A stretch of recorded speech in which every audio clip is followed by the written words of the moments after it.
Red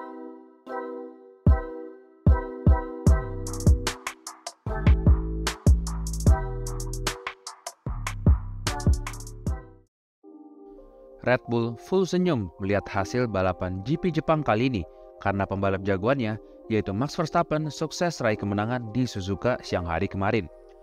Balapan yang berlangsung cukup membosankan karena minimnya aksi menyalip di track ini tidak mengurangi hype perayaan kemenangan Verstappen dengan livery Red Bull di Suzuka. Kemenangan ini sekaligus merupakan kado perpisahan yang manis bagi Red Bull di tahun terakhirnya bersama Honda, dengan Verstappen sukses mengantarkan Honda meraih kemenangan di balapan kandangnya tahun ini dengan livery spesial mereka. Meski terdengar sering mengeluh di radio sejak babak latihan pertama hingga kualifikasi sekalipun, namun kunci kemenangan Verstappen kemarin ada di lap sensasionalnya di kualifikasi yang sukses mengantarkan pembalap asal Belanda ini kunci pole position. Awalnya balapan diprediksi akan turun hujan, yang dimana memperkuat kans menang Verstappen yang start dari posisi terdepan.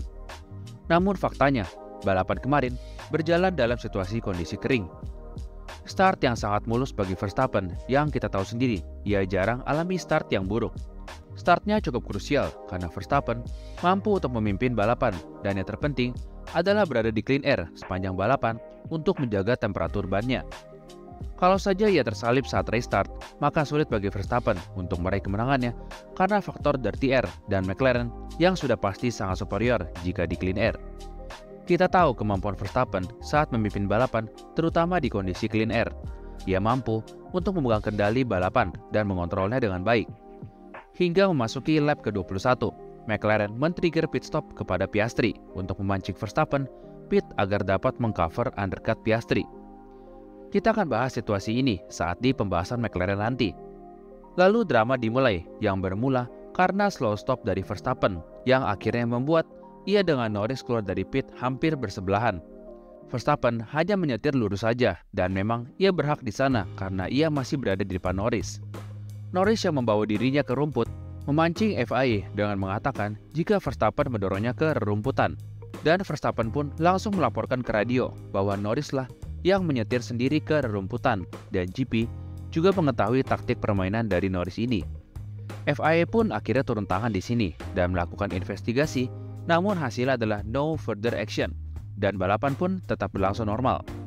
Hingga akhir balapan, McLaren terus menekan Verstappen di depan. Namun Verstappen selalu dapat memegang kendali balapannya dan dapat menang di balapan kemarin. Sebuah perpisahan yang manis dengan sebuah kemenangan bagi Honda dengan livery yang sangat cantik, yaitu White Bull. Kita bergeser ke McLaren. Norris dan Piastri sukses antar McLaren raih double podium di Suzuka kemarin dengan finish di urutan kedua dan ketiga. Kedua pembalap ini memiliki pace di balapan semalam. Namun permasalahannya adalah seperti yang disampaikan beberapa driver, bahwa sangat sulit untuk menyalip dan bahkan mendekat ke pembalap di depannya. Faktor dirty air dan juga ban yang overheat jika terlalu mendekat ke pembalap di depannya sangat berpengaruh di Suzuka, terutama di SS Sektor 1. Mobil sekelas MCL39 saja sulit untuk mendekat ke Verstappen karena faktor tersebut. Namun yang menjadi permasalahan semalam menurut kami adalah mengapa McLaren tidak bermain agresif. Mereka punya dua pembalap melawan satu Verstappen. Opsinya ada dua menurut kami. Yang pertama adalah membiarkan Piastri pit agar memancing Verstappen masuk untuk mengcover undercut Piastri. Lalu membiarkan Norris stay out beberapa lap lagi agar di akhir balapan dapat memiliki ban yang lebih fresh dari Verstappen. Kalau memang dia di belakang Piastri, kan tinggal team order saja. Atau opsi kedua, yaitu melakukan undercut dari Norris, karena jaraknya yang lebih dekat ke Verstappen yang hanya berkisar di 1,5 detikan, dan mencoba meng-undercut Verstappen. Toh MCL39 punya speed di clean air, dan gambling saja, siapa tahu Verstappen lakukan slow stop. Lalu membiarkan Piastri untuk stay out di depan sampai lebih lama lagi agar punya ban yang fresh di akhir balapan. Kalau memang Norris tidak bisa menyalip Verstappen, lakukan team order saja untuk biarkan Piastri menyerang Verstappen. Kalau memang Piastri tidak berhasil menyalip Verstappen, tinggal kembalikan lagi posisi ke Norris, sama seperti yang dilakukan Hamilton dan Mercedes di Hungaria 2017. Ini keduanya malah saling rebut-rebutan mau ngejar Verstappen, dan Norris sendiri pace-nya sudah mentop, sementara Piastri mengatakan masih memiliki pace. McLaren terlalu konservatif di sini. Mereka punya speed kok untuk melakukan banyak opsi strategi, malah bermain straightforward yang mudah terbaca oleh Red Bull. Sudah kami sampaikan di video-video sebelumnya, melawan Verstappen tidak bisa dengan hal yang biasa-biasa saja. Kalau mobilnya sama atau equal, kita tahu sendiri seberapa hebat Verstappen dalam bertahan dan memposisikan mobilnya. Mereka perlu dua pembalap mereka bekerja sama dalam melawan Verstappen. Jika McLaren ingin memperkuat posisi mereka di gelar pembalap, eksekusi kecil-kecil seperti ini harus mereka matangkan kembali karena ya, lawannya Verstappen. Kita bergeser ke Ferrari. Tidak banyak highlight bagi pembalap lain karena murni balapannya ya flat saja. Namun pace yang cukup solid bagi Leclerc untuk pulang dari Suzuka dengan posisi keempat, sementara Lewis Hamilton finish di urutan ke-7. Hamilton sendiri keluhkan masalah setup dan mobilnya yang ia kurang nyaman sepanjang balapan, sehingga ia tidak bisa push dengan keras mobilnya. Melalui wawancaranya, Hamilton mengatakan jika ia berharap balapan berikutnya dapat lebih baik dan menyelesaikan masalah yang ada di sini. Lalu ada George Russell yang finish di urutan ke-5 dan Kimi Antonelli di urutan ke-6. Russell mengatakan jika dengan adanya aspal baru ini, Pirelli seharusnya membawa komponen ban yang lebih lunak. Karena sepanjang balapan, ia sudah push dengan keras namun tidak bisa mendekat ke pembalap di depannya. Sementara dari sisi Kimi Antonelli, balapan yang sangat solid bagi Antonelli dengan fastest lap yang ia raih menjadikannya pembalap termuda yang meraih fastest lap dan juga pembalap termuda yang memimpin balapan. Pace yang solid dari Kimi, dan ia juga mengatakan jika ia menemukan kembali kepercayaan dirinya di mobilnya setelah balapan kemarin. Di posisi ke-8 dihuni oleh Isaac Hadjar yang meraih poin perdananya di F1 setelah banyak nasib kurang beruntungnya seperti melintir di Australia saat formation lap dan salah strategi 2 stop di China. Kali ini Hadjar sukses mengeksekusinya dan membawa pulang 4 poin bagi Racing Bulls.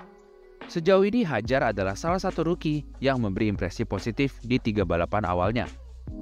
Lalu di posisi ke-9 ditempati oleh Alex Albon yang sepanjang balapan terlihat berdebat dengan race engineer-nya sampai-sampai mengatakan jika ia merasa balapannya sangat bosan sehingga radionya menjadi topik pembicaraan di balapan kemarin. Dengan hasil ini, Albon tetap menjaga raihan poin beruntunnya yang sudah mencapai 3 balapan dengan raihan poin di musim ini. Lalu di posisi poin terakhir diisi oleh Oliver Bearman yang lakoni akhir pekan yang mengesankan. Start dari posisi ke-10, Bearman berhasil mengkonversi raihan kualifikasinya menjadi poin di balapan di Suzuka kemarin dan menambahkan koleksi 1 poin bagi Haas. Sementara pembalap tuan rumah yaitu Yuki Tsunoda harus puas jalani debutnya dengan finish di urutan ke-12. Sebenarnya Yuki ini cukup oke sepanjang akhir pekan. Hanya saja, kesalahan eksekusi saat Q2 membuatnya start dari posisi ke-14. Yuki sendiri mengatakan kesalahan persiapan dan warm-up bannya kurang optimal, sehingga membuatnya gagal lolos ke Q3. Ditambah, ia menggunakan konfigurasi high downforce yang lebih condong untuk balapan hujan, yang dimana hujan pun tidak turun di hari Minggu. Horner sendiri mengatakan jika pace Yuki cukup oke sepanjang balapan, hanya saja traffic dan kesulitan menyalip di Suzuka membuat Yuki sulit untuk beranjak naik ke depan. Setidaknya berkaca pada balapan ini, Tsunoda lebih menjanjikan ketimbang Lawson di Red Bull. Namun pekan depan, kita akan melihat gambaran secara lebih luas dari Tsunoda di Red Bull karena trek Bahrain mudah untuk menyalip. Itulah keseruan GP Jepang kali ini. Kalau kalian, momen atau bagian apa yang menjadi favorit kalian di GP Jepang kali ini? Apakah karena livery Red Bull atau karena Verstappen berhasil menang di balapan kandang Honda? Dan jangan lupa untuk beri like, komen, dan subscribe agar tidak ketinggalan berita-berita F1 lainnya. Ciao!